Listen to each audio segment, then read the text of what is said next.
zegani mana dozo rajafalo karasa ne terike karasa ta ndiriyo ota dozo kundigi yaro de ni chenna ni terike kunga afanya na lanna ka tere abida do fala mo zege inishu wajala min gona family kono minda shudu no afanya no Sirivini jangaro kala tege sirivina turo dala aja musanda sirivina babiri la jab mas malam mulo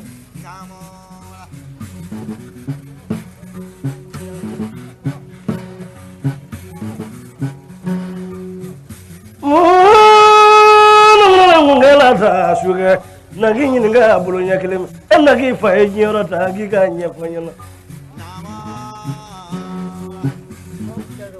baraka flagene kulusi nishu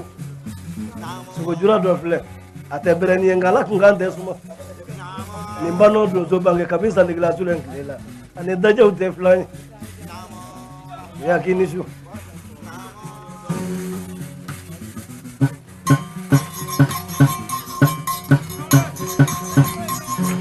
gamir la jigi tindi njanjuno magambaro dalena go brasa magasangara bara dalena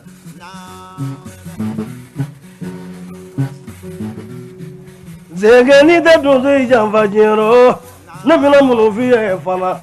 fanyo wolole kasa ye to jugu do me fanyo ko fanyo tumi badu ngala kuma te dozo ima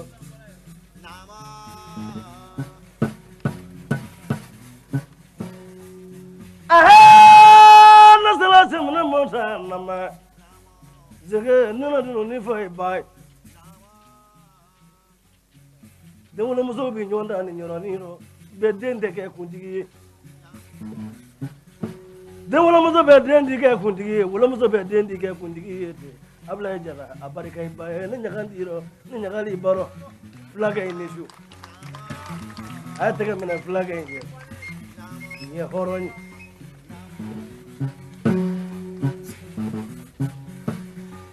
negeta du gologa fanga megeta ke ya du gologa megeta du gologa jero chefri maba megeta kono no kasri mohombi ko ibinga londi ke jonye sizane ga chumbi ko ibinga londi ke jonye ko ke jeno mbi ko ibinga londi ke jonye abla ibarika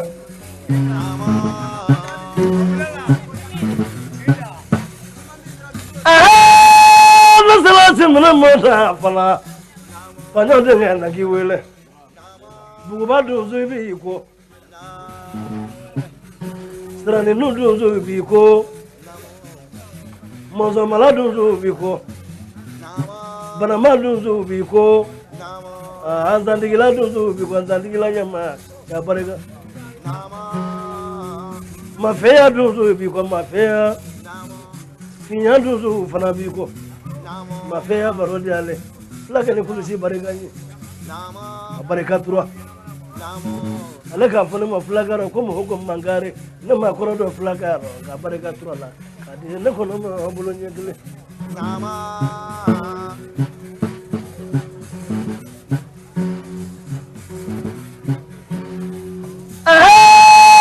na sala simna mo nama saya mu nduda mafenga lala ajo teso zande la zulu no me mibi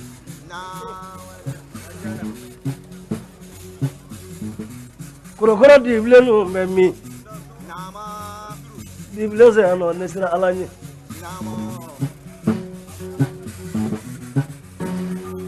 do salente gutunu nama ina dramani marega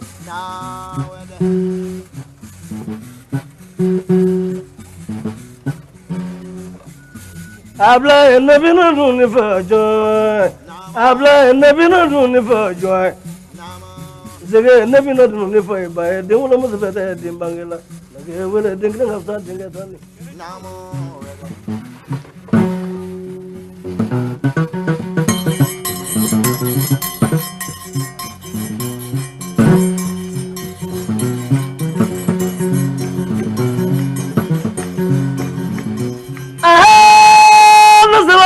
mashallah jalabi lengan jalakuna ma jalabi ko bullo jalakuna ma jalama mo jalanka jalama kuna jalare ablay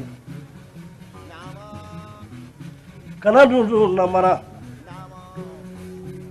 ni namara ke du suye kontra ni sanana bi keleo atore se gode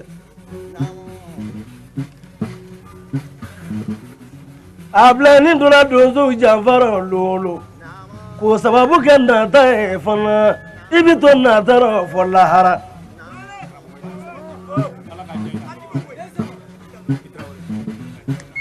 abla ni dura janfaro lolo dozo ya janfaro lolo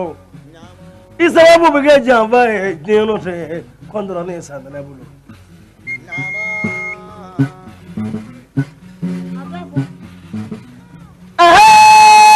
Dorangalo ndigaro te ablay dozo yakuno ni dorangalo ndigaro ta lulu kondra ni sanana isababu bekenga loni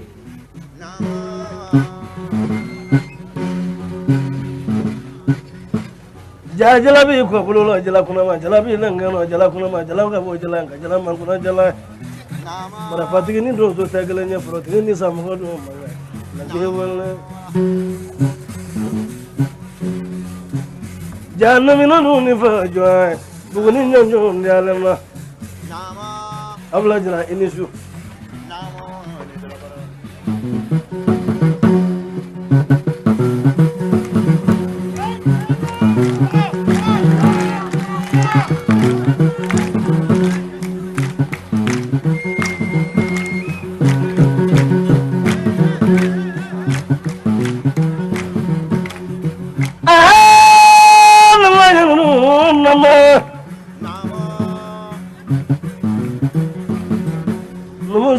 American face, American.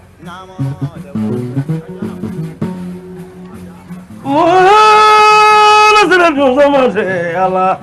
Habla jara, look at a masadu for by. Never my collaboration, Chatasra. Sayaman Jedra Rodu.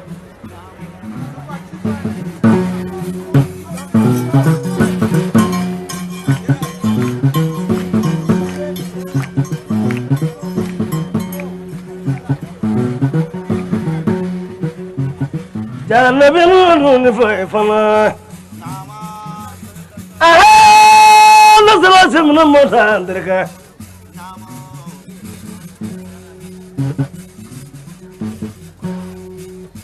abla nabina mudadunu fana kuna kana fodo so be wotra bamza barekani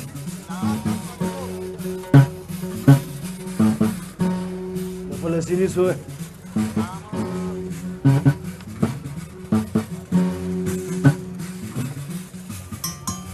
ala bi muwafaqa malala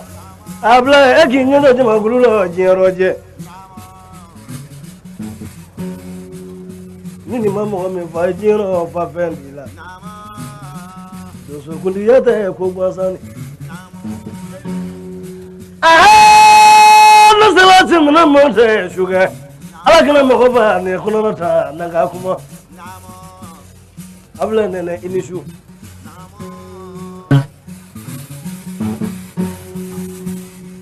Ablawi, ne duru dunga no jongo.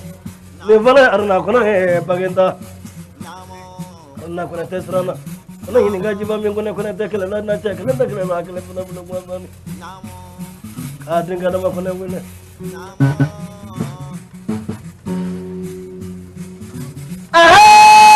Na salati mun no ta nama.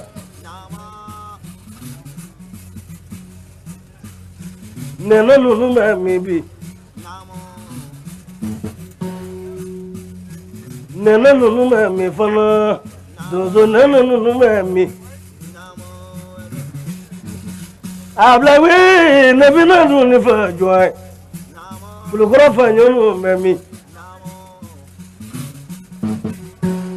Zandege la zulu nunu maybe.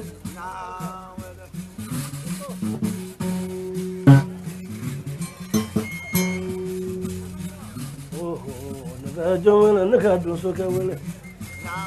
Those of the Villa Fantani will have banana, and those of Tata go film Maroji, Kijuri go Jabara Moki, one of my work. In the car do so will.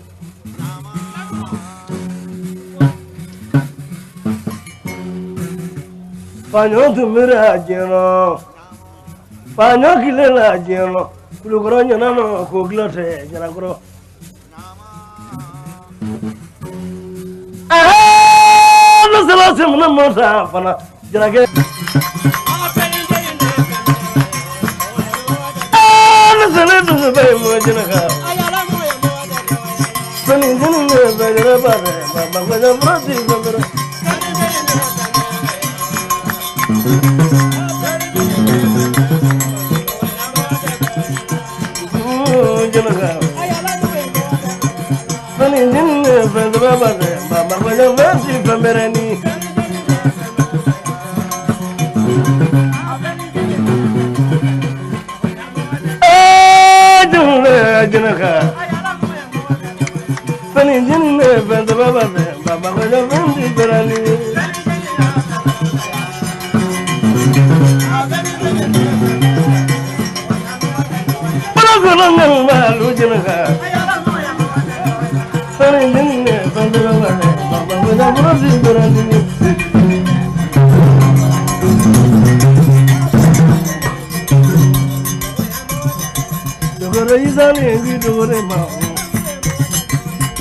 Philip.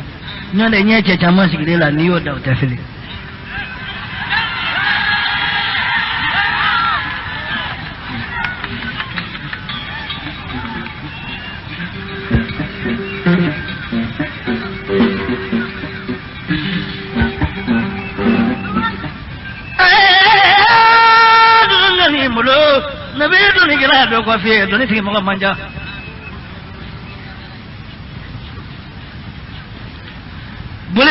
Mengalai Magonya Bulidobe Mengala Utumava Bulini Moko Jekura Bulia taking a Kutamana a Bulibe Mega Ubului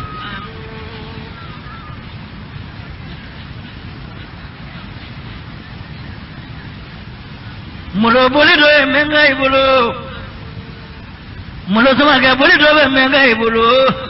Kombise Gula Bisokola taberani nga bisokola chene kenyo ka boje be buli chamantai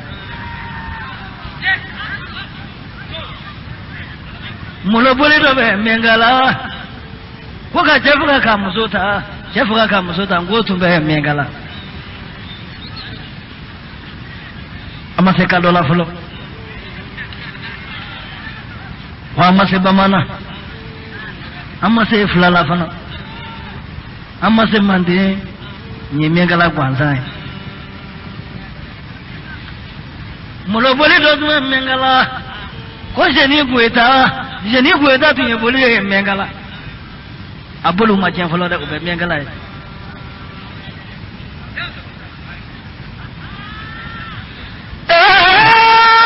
jangure gani ne bolo kula kana do ne kala be makuma ni do ne kala be makuma kuno be nimisa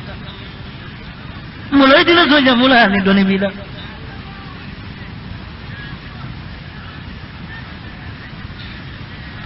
Imana kondrangere dani yesu ko kuna ni makora kala ikona gwango chama bidimo abiki ikena ngwe kasoro donu be jero e nakano ke sale blo ngumbalo oho aparega balo e balo ndi kenya kula alasma balo kenya ngo chamanda blo ngumbalo sare ko to ba bala du ka ya nan kama ko to ba baro diala ma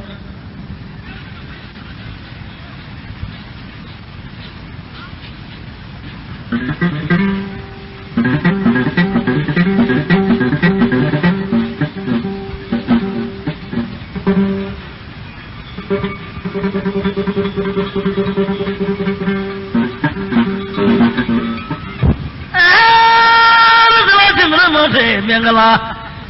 bole do mengala ko se wuja tu ne se wuja te kenya kamala ngoro la fumata muso ba koroma de bole flafiye da kurunya kele no fiyo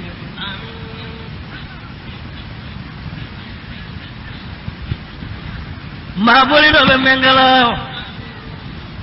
bole do tu mengala atumi fo bole fana ma ko kono koro be mengala ni be mengala ni be menga boluwe bolu fa ga be mengala bolu ba ko be mengala atumi fo ma ko nyini ga jugu be mengala ala te ka gla fo bolu wala ka si ka faraka ala te nyini ga jugu be mengala ne ko ne ma ga bolu dige nganye boluwe ko ne tata fo le ne yana ne yaji wa be bolu tu yoro do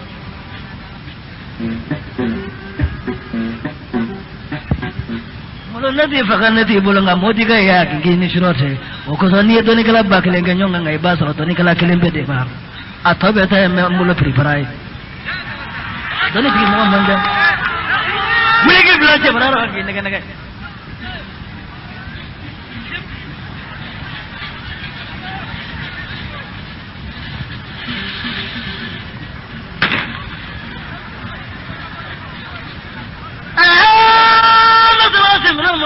asabal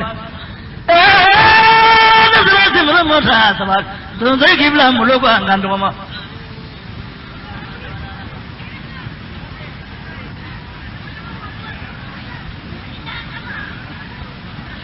mulo na kana ngoni da lundo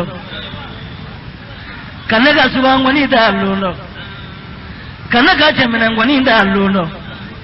nanga naga doni ni ngoni ni da lundo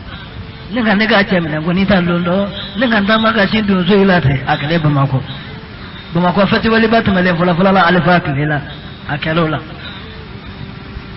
yasra mo ko dafale bamana tun dafale mianga tun dafale suraga tun dafale tamasegi tumei kanimira rasisila maliko na mindo tun da oyoro odona ne mo jode no ye ne ko kudubu ga ni me mo le vi nga bete wele be manga wele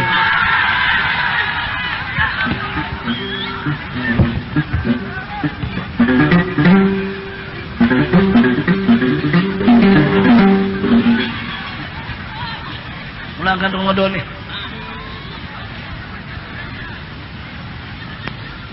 mulona ya siguro sao niminge yani kena jila o manada dala kula ko da zama kula ko da sabuli gala biti si kauzu billahi mina sitani mina razimi wa nasiru wa sabiru ala bi mo chamana nege nyengeri masala masani bi mo chamana nege jafai ya masala fala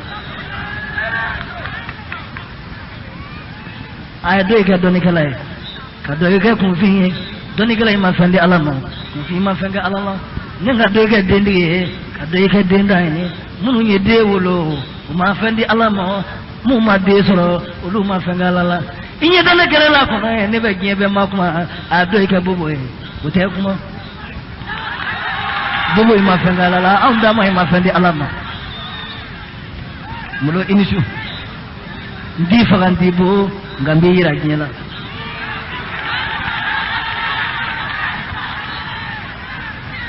mulole na ngwani ta luno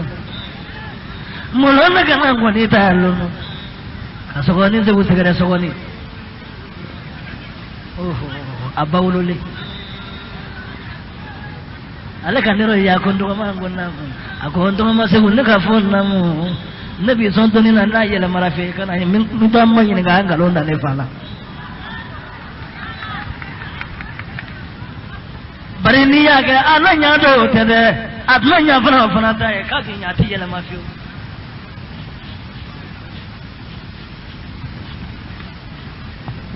ngadu ne marafe te modo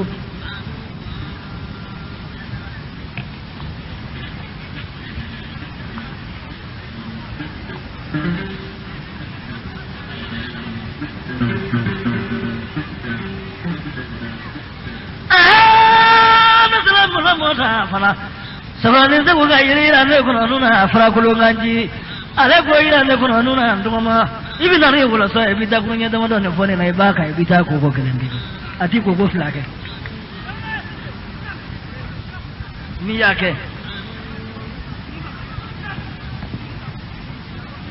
namanya ibi na bimba ini gafa tokola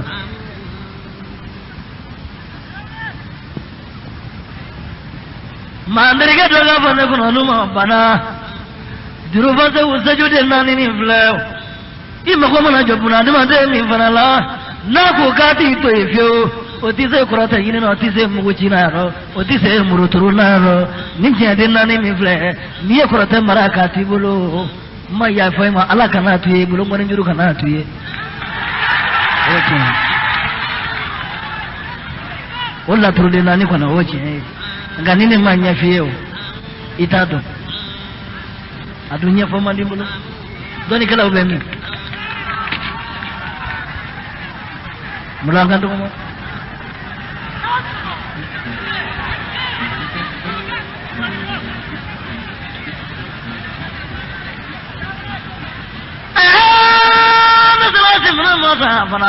motika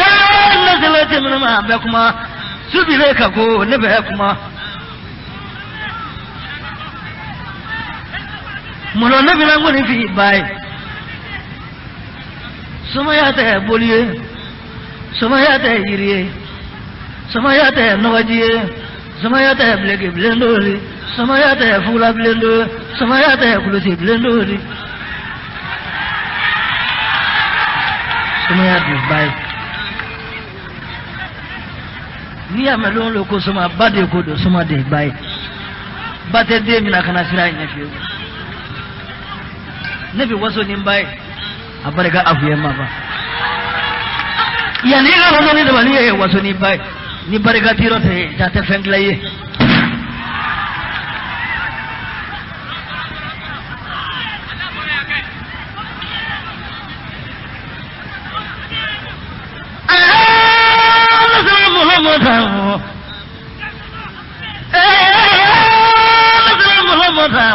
Sudah ya biarin mereka biaya baru mana bang. Mamru jabi gule mau apa na? Mulanya Quran agak apa? Kakalan doa dah munjaro lulu. Kenapa kalani mau apa na? Nela Quran agak apa? Kajaburu agak apa? Kalagedari agak apa? Kan nunjurau agak camange. Nega kelaka Arabu kelaka siduru kamba kalama. Barene mambalo yora Qur'ana kono. Ne mambalo yora kitaburo. Mambalo yora nujuro. Ne mambalo yora jaburo. Ganye fenja majido kira na nana tuko na mise ko befi. Ngane mambalo yora. O isra doni. Mulona nalega na moriga do fana ko mamru jabi. Ale gona kono no ma ngo sewba. Kurana yora do fly odi no yora na ko mamuru jabi kurana ko inde ke chitande roto bare mambalo yora ya ko mamuru jabi yela la ko mu yu kala la lude te ko do ne ko kutubu ka bago abina la te murube maba o mo so kanya fone yana de mamuru jabi ko kuta do ya ke yae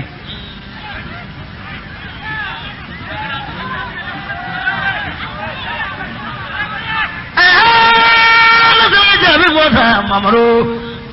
Mamaru gune gune ma suwa di sura fiye Qur'ana kono ante sura nani fo nati sura ante fiye Qur'ana kono bana hejibu ke mesa bani bisa bani sabai ngono lesna hejibu ke fiye ngambe Qur'ana to ko kelembe doron ne dima jona jirzara wala kirama bare ga masanya wahidu masate masami go wahidu ni duguma kala ngone fa su ta diala kazu ta boy barga amanu tumani ja ai barga Mulu, mamaru gune gune numa sewa, mamaru gune gune numa sewa. Ni Qur'ana guru kalaka ba arhamani efami ngono. Wasuratul sabagati.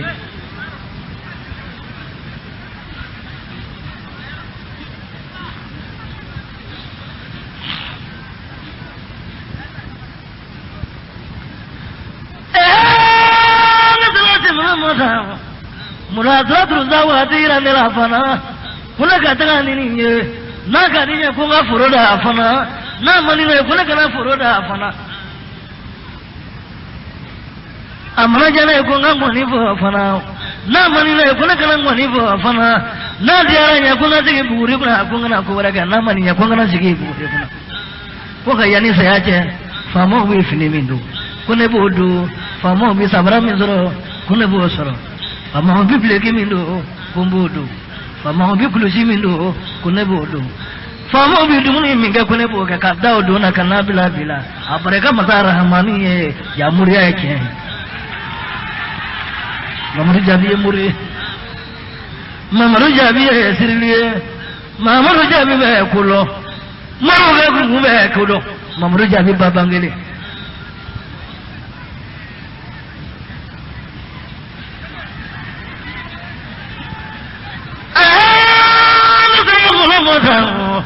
Mulawi iya ina kangonge masuga na naga doni kala hada ko fi ke doni ti mo bene bulu sira saba ga ya baru be sira saba naga srimani warayete srima naga srimani madu dialen la srima mulo naga srimani madu dialen la srima barale kan so ndabali la te da kunya kalame ngone fa so ye kuma fa fulani be ngalo nakadi yesri kumara na mandi kana sri kumara maka sri mambar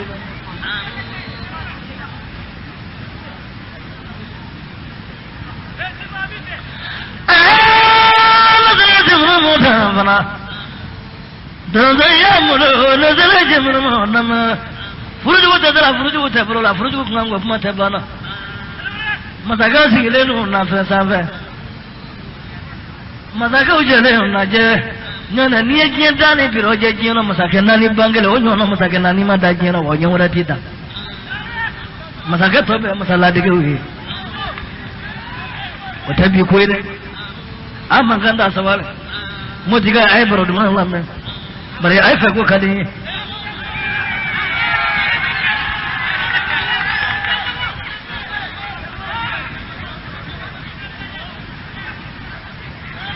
Sudara bunu hadithu yoro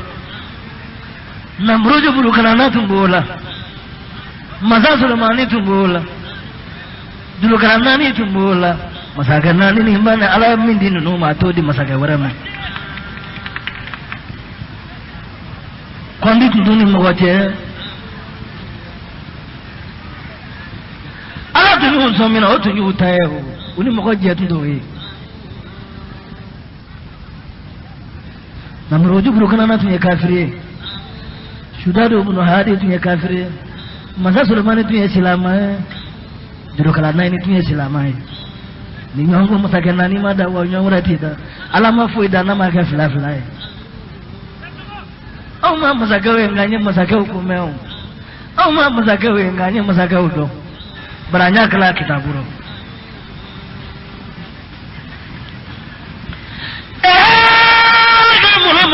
Fana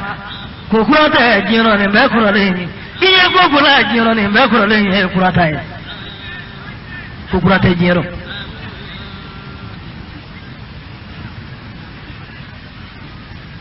muloni na kukurata jino ibi nalama dosi ile fana ubaja ti mina television gula television nale jino bi okakura ni mo chama sumogoshi kanyefi Ibe television na dodo jiro Ma kira ka kira bi banga la tumana mi fanala Mamaru ka kira bi do tumana mi fanala ala tumi ko ba uge mamaru mana na bola kala sumo wi afani jeni do tumi ye fana ko aba jahili o ko so bi ma blanco bla jiro de Kira wato lolo la ala bi selini kira mo lo mi fana la kira wato selini lan fa ala bolo fana ane ala ta to kata kuma nyonya atmena ebe jemi tili fula fula yoro do dununya misiri fula fula be yoro mi bo jamana do wa afa ko siri salam dununya misiri fula fula de be siri salam kira ta to ala ka kuma ga naje asilla siri salam misiri kono adale ayo fa fa ni jeni yana fani jeni ko kayan ka dotike ko mi o tabo be ya nino ka ko nyefa ko nasra sile o yorani ra dura ino shufe ninga klaki sile shufe ito lo yoro mi no shufe afi bi se ko be nyelo ni ala ta fe ka la malo ya nu yoro mi nyini galike abai jibril ibla masata la be jibril ibla ninga no jwa nyegoro abu da chugo fo o ke chugo fo akele be nyembo la mo wara nyeto la o do television jibril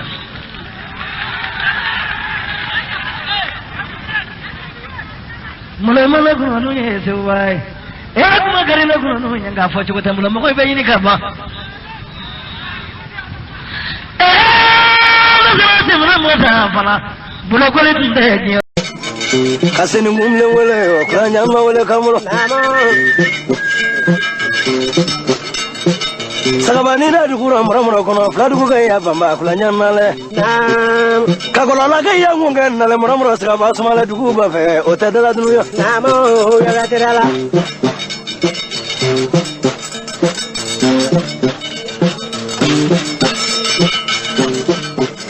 Iza sama ke cheu ma ba cheu do ya le namo da lu ting mo iba ne isa namo ko ga nga cheu ko do ya le isa namo ngai ba ma ku bi ngule ba ma de na ngulo ne ka isa wele sire ba ngai ya isa sa dunu ngai namo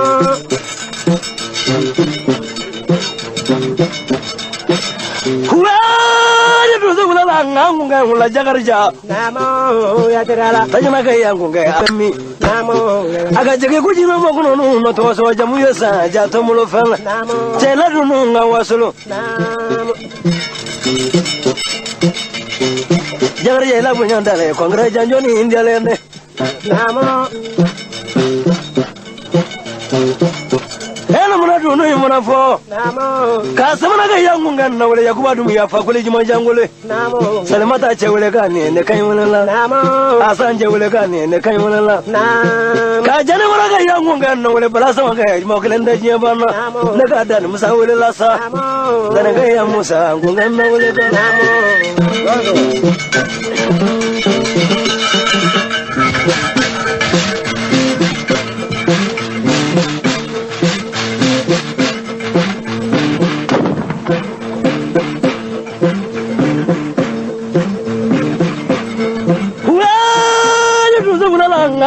na wala sa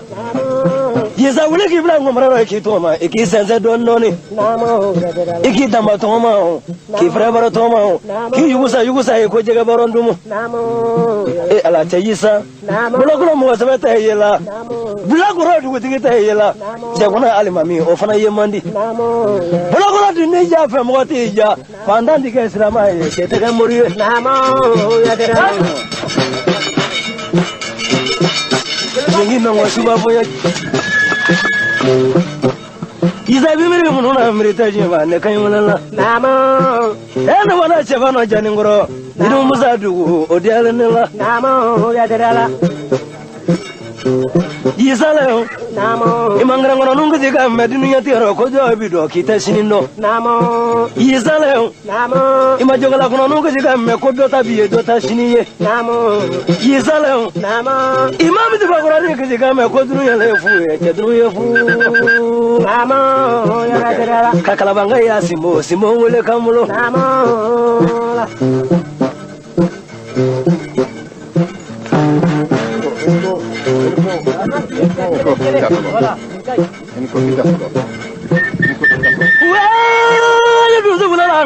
Ngula isa samaga namo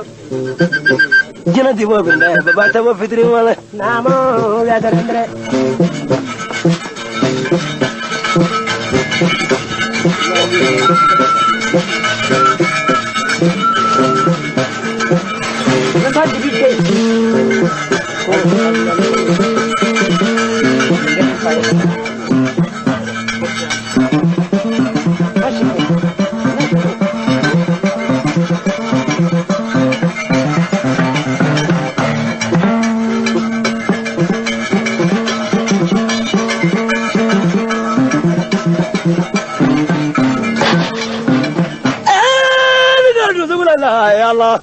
ala do so imanga na so ni do so ta keleni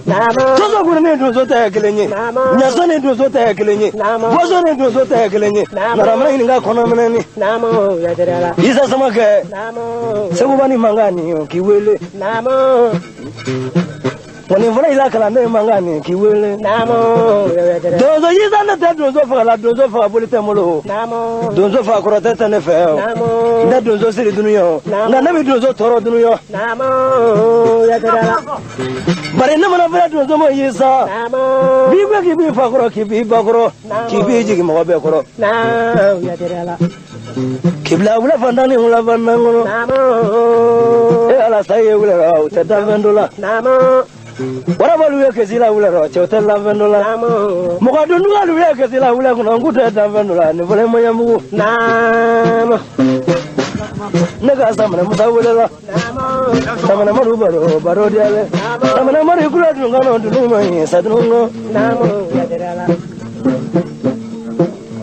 bala sama ganda dan musawale kamu janyo magandiri oh sama ke apa ya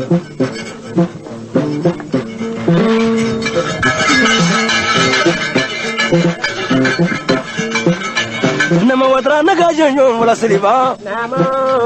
nda janyo nyale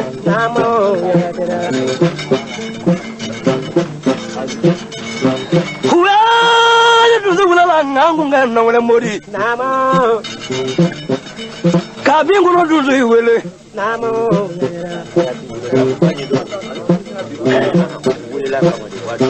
jana bila duzu no wele kakola musaka bono kuno no masu batra wele ni bila ngoni vo kana fo kuno mangulo musana zile no eche musani shu handala jugula kamura mogo naga nidi mogo la naga mogo tumi la mai gadina ro jaba la ini ala fe fulo mi fojiro o yonga bi kala mo kabalo mi mande ala fe ni nga ko yemu yi ala ko kanga fusabandi ya dabla e kala jami mana heji buduru ni kala o bintu ngolo milenge hari ni e baroko dafe o bada mafrafra ngolo mafrafra kama boila o be nyugiro ya da iye ko nyugo ngele mingo e fana ala bo jiri ni kilalara ni ma sebende nya sebende ji sukarma ila punya jalan negara la dusu ila negara to sababu ila na video negara la sola negara sababu ala ko video negara la dusu la ni punya sama hakili mo obikla kayela ma ala bi ko dia ila ma di furata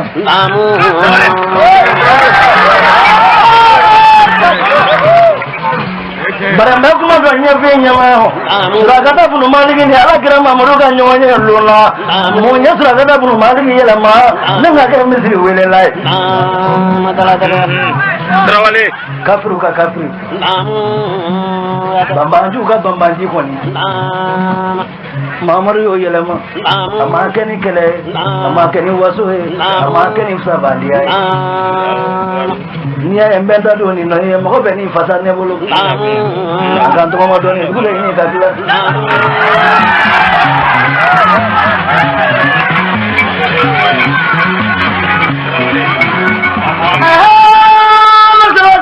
ada moto anda mega baru nge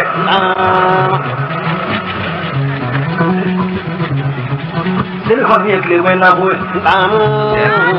tinya solo mina ni solo ekle wena bu ya ngoro solo na de mama lu kle na ti ayala me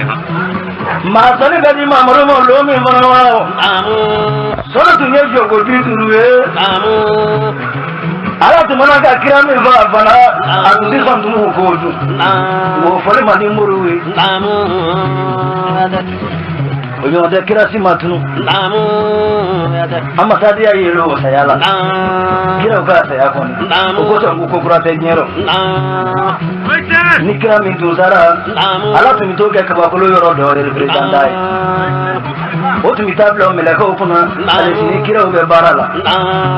kirasi masa bu ko nin tun me awna bu be ala nyakora Mamaru wele fana ala ko fe no bale ala bolo akada le fana aba fe ka dia da mo me mo jeno ko mamaru wele kana fana mamaru na le sori jiro mamaru makana mandunga na ba kira si madani bara madima bara kebeli te balu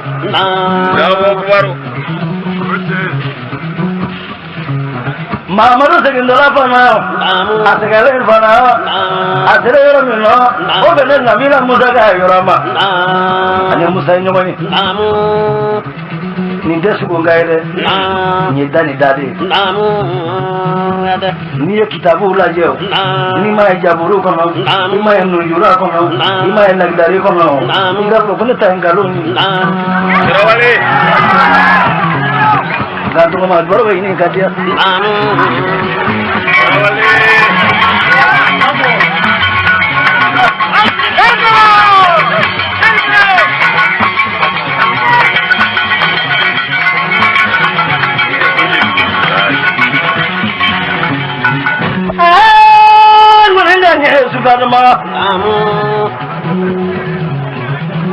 Mamuda le kama mamaru bizimina mamaru bizimina le ngwapana nenga baga mamaru nyinga ya mamaru akonamo agoya ya rasul akonamo iboto mi tato mi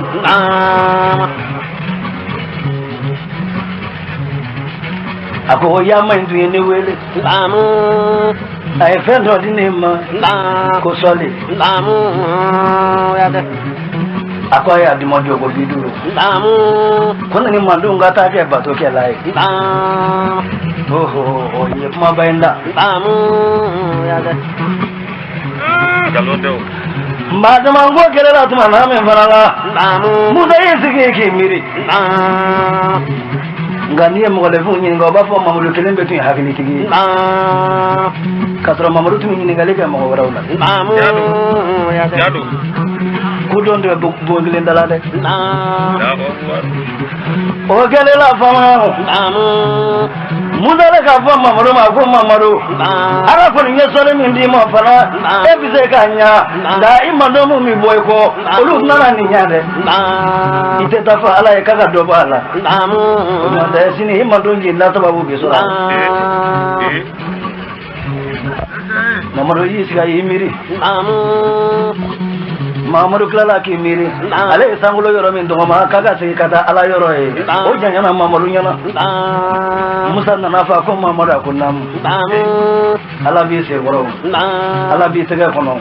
ala bi da kono wa ala bi hakili fanala kuma ala ya bi jabi tarawale Mamaru yeji ay mazala ni ndere ala ko mamaru ma fana aya ka jibilaji mamaru ma fana ko mamaru ko nam ya mango kai go tambala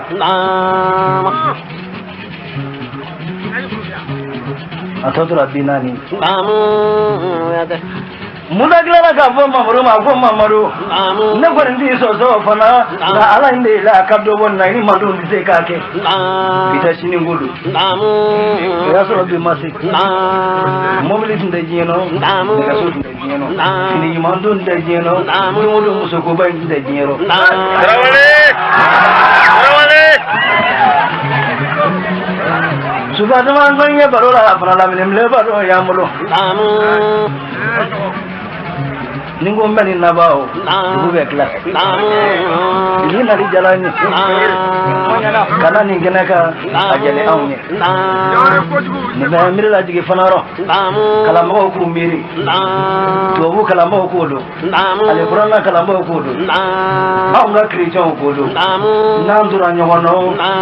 ni ame ko dine ke nyono vede dine bare nama ke nyo san de se ka ke dina kile ni wajib karam boy ini la te dina kile no ni benga lo ni nyora ni silama ide furu kafiri ma abike silama Terawali abi okay kabo bale jero mo de sale ka ga kile ni na ku yi to ni ma zama na sura ko mo ko ta ga kile ni sama mana fa dan de furu imo ru bi be kile mo fana na ji membo ke o example do yo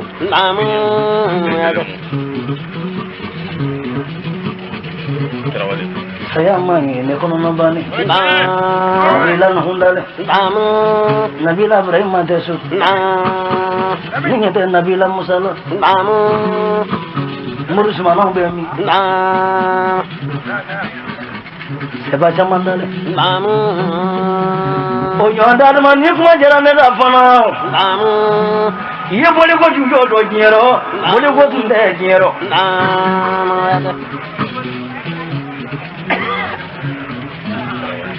ngabule banna ni ali kaba fa mai nango sura sababu do ne bi na te hapo kwa tarehe kwa la kama kesi kwa ngapa ya kwa na sura simra mota kama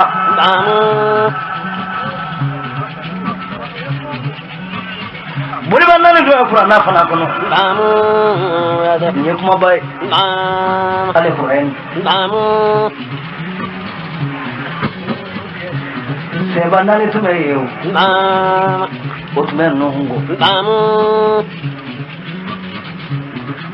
ala yoluda itu bisrala nye ina tungabo tumen mago gila ni menana no humbara kono na fidikola nunu tumi ala wele nu ala wele ala mago tudinya ngata mana sana bi ne jorole ta ne kono no bane wonna ni ko ni jamana ni kono ne sira bi kafiru kasru ala jinana ni silamawi o tengalo ne ni ga ko todi mana ta ba manange bara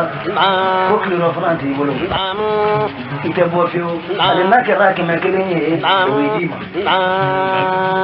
gamure jama ngulo melengele drama dulu tise kadilo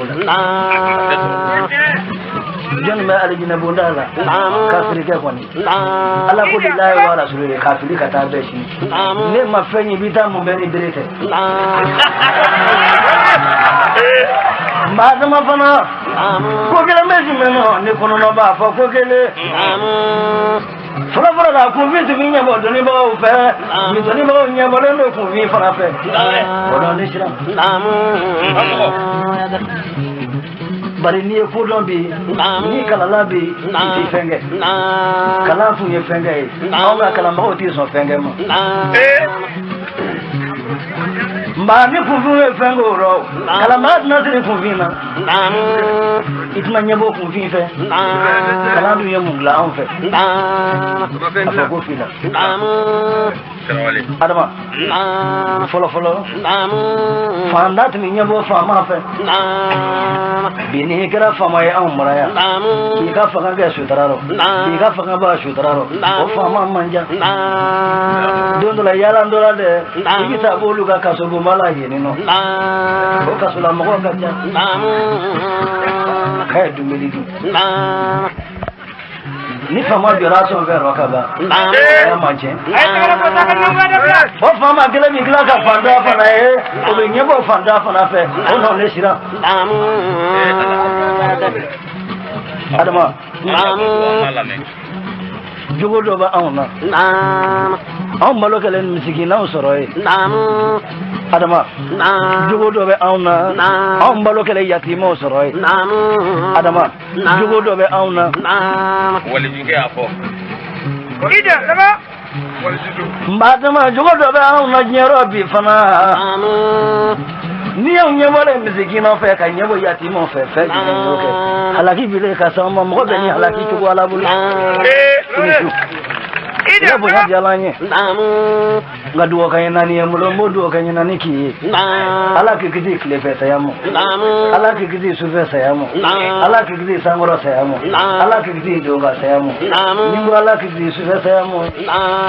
ni nya flamne la o sufe sayai ni ala ki kidi klefe sayamo ni se flatiyeli la ki ka bagito ki sidi o klefe sayai mari di senango ndi tide ki senango ke ni ala ki kidi sangoro sayamo ni saraki demisen undo ma donye domolu ye imana tige ka bolu koro obe ga misigina ni fala ye o saya ye sangoro saya ala ki kisoma madama ni le wala ki dindo ga saya fala mo ki muso gare jaga le karo mana karo bolu fla ni saraka bu koro o ga le ndo ga saya ala ki dindo ni be mo fala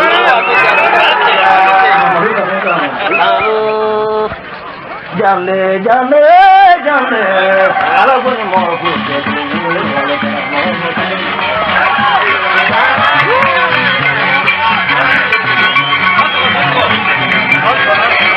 Karama wala ga anu madu karama